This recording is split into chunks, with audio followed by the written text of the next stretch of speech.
Welcome to Illegal Dog Fights. They are afraid of the vacuum cleaner. The Doberman Pinscher, known for its fearlessness,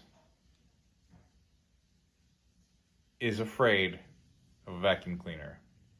Also, smoke alarms, and because Jack here especially, figured out what causes smoke alarms, the sound of sizzling food sends him running to hide. And here we have them too afraid to cross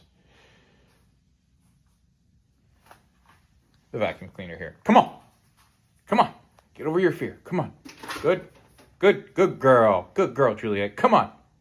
Come on. Get over that fear. Come on. Let's go upstairs. Come on. Come on. Come on. Come on. They're like, why are you doing this to us?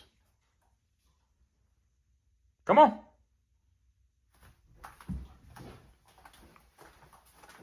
Go on, Juliet.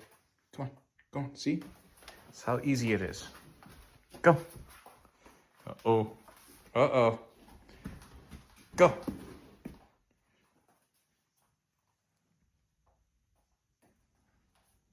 All right. Let's see. I'll start it in easy mode. All right, go on. All right, baby steps. I'm trying to get Jack so he's not afraid of the vacuum cleaner. Juliet won't run away when I'm running it. But Jack needs some work. Don't worry, buddy. Don't worry, you're a good boy. You're a good boy. You're a good boy. We're going to get you over this. We're going to get through this. We got you. Like and subscribe for more illegal dog fights and little training stuff like this.